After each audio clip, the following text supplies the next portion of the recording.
Genesis chapter 26, verse 12 through verse 25. Isaac's removal to Beersheba, BC 1804.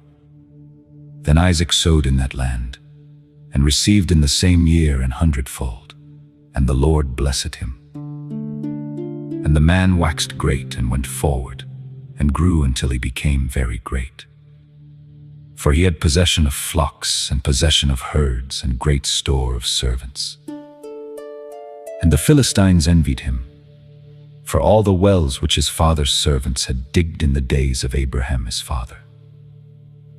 The Philistines had stopped them, and filled them with earth. And Abimelech said unto Isaac, Go from us, for thou art much mightier than we.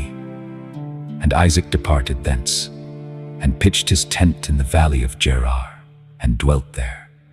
And Isaac digged again the wells of water, which they had digged in the days of Abraham his father.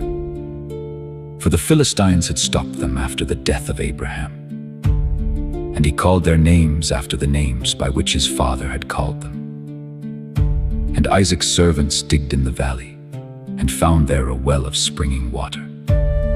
And the herdmen of Gerar did strive with Isaac's herdmen, saying, The water is ours. And he called the name of the well Esek, because they strove with him. And they digged another well, and strove for that also. And he called the name of it Sitnah. And he removed from thence, and digged another well, and for that they strove not. And he called the name of it Rehoboth. And he said, For now the Lord hath made room for us, and we shall be fruitful in the land. And he went up from thence to Beersheba. And the Lord appeared unto him the same night, and said, I am the God of Abraham thy father. Fear not, for I am with thee, and will bless thee, and multiply thy seed for my servant Abraham's sake. And he builded an altar there, and called upon the name of the Lord, and pitched his tent there. And there Isaac's servants digged a well. Here we have the tokens of God's goodwill to Isaac. He blessed him, and prospered him, and made all that he had to thrive under his hands. 1. His corn multiplied strangely, verse 12. He had no land of his own, but took land of the Philistines and sowed it. And be it observed for the encouragement of poor tenants that occupy other people's lands, and are honest and industrious, God blessed him with a great increase. He reaped 100-fold. And there seems to be an emphasis laid upon the time. It was that same year when there was a famine in the land, while others scarcely reaped at all. He reaped thus plentifully. See Isaiah chapter 65, verse 13. My servants shall eat, but you shall be hungry. Psalms chapter 37, verse 19. In the days of famine they shall be satisfied. 2. His cattle also increased, verse 14. And then 3. He had great store of servants, whom he employed and maintained not. As goods are increased, those are increased that eat them. Ecclesiastes chapter 5, verse 11. The tokens of the Philistines' ill will to him. They envied him. Verse 14. It is an instance, 1, of the vanity of the world, that the more men have of it, the more they are envied, and exposed to censure and injury. Who can stand before envy? Proverbs chapter 27, verse 4.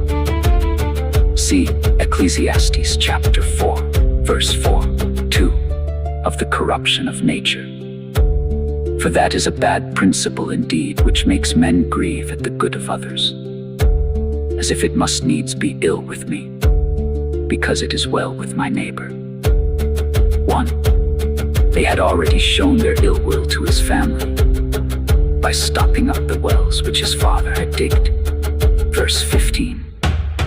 This was spitefully done, because they had not flocks of their own to water at these wells. They would not leave them for the use of others. So absurd a thing is malice, and it was perfidiously done, contrary to the covenant of friendship they had made with Abraham. Genesis chapter 21, verse 31 and verse 32. No bonds will hold ill nature.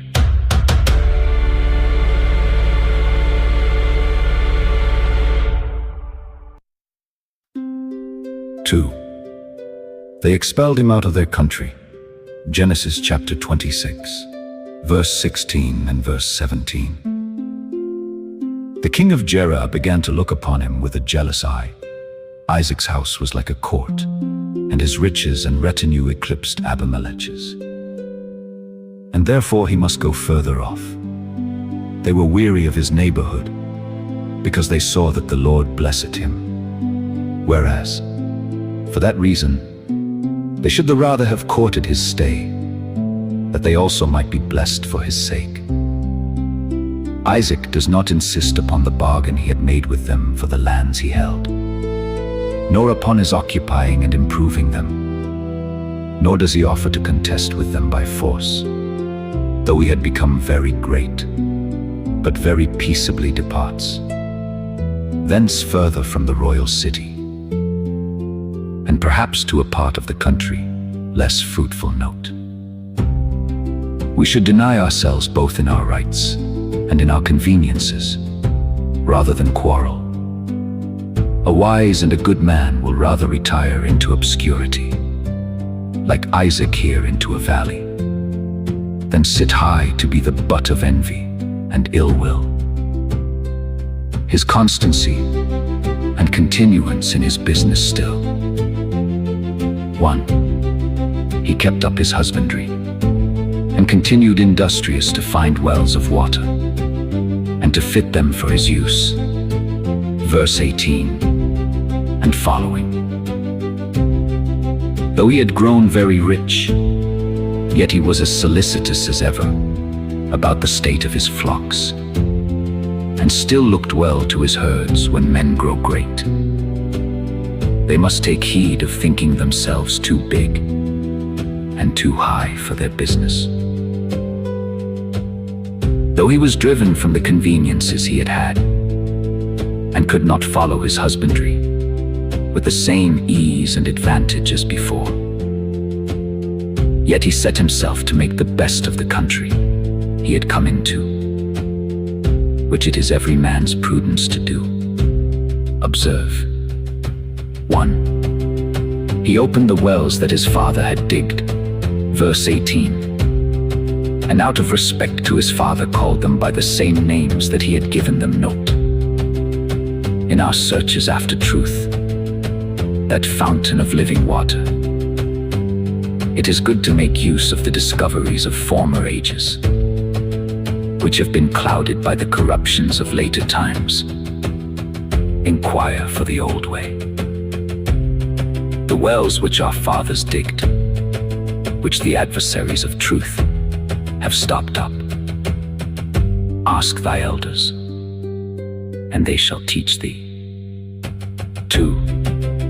His servants dug new wells. Verse 19. Note.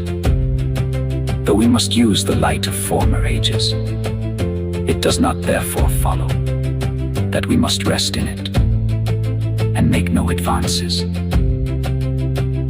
We must still be building upon their foundation, running to and fro, that knowledge may be increased. Daniel chapter 12, verse 4. 3. In digging his wells he met with much opposition. Genesis chapter 26, verse 20 and verse 21. Those that open the fountains of truth must expect contradiction. The first two wells which they dug were called Esek and Sitnah, contention and hatred. See here. 1. What is the nature of worldly things? They are make-baits and occasions of strife. 2. What is often the lot, even of the most quiet and peaceable men in this world? Those that avoid striving yet cannot avoid being striven with. Psalms chapter 120, verse 7. In this sense, Jeremiah was a man of contention. Jeremiah chapter 15, verse 10, and Christ himself, though he is the Prince of Peace. 3. What a mercy it is to have plenty of water, to have it without striving for it. The more common this mercy is, the more reason we have to be thankful for it.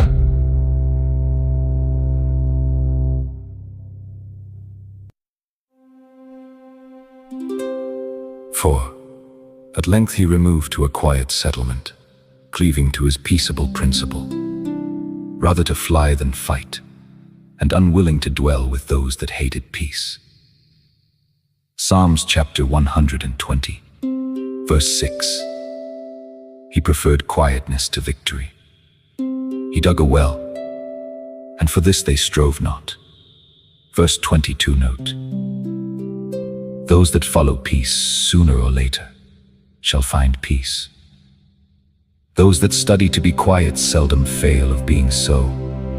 How unlike was Isaac to his brother Ishmael, who, right or wrong, would hold what he had against all the world. Genesis chapter 16, verse 12. And which of these would we be found the followers of? This well they called Rehoboth, enlargements, room enough. In the two former wells we may see what the earth is, straightness and strife. Men cannot thrive for the throng of their neighbors. This well shows us what heaven is. It is enlargement and peace, room enough there, for there are many mansions. 2. He continued firm to his religion and kept up his communion with God. 1. God graciously appeared to him. Verse 24.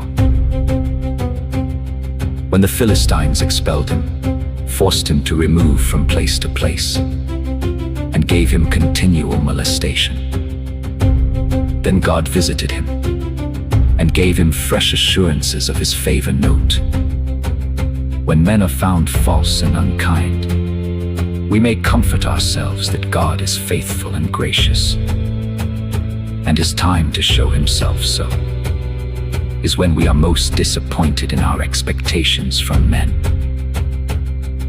When Isaac had come to Beersheba, verse 23, it is probable that it troubled him to think of his unsettled condition, and that he could not be suffered to stay long in a place.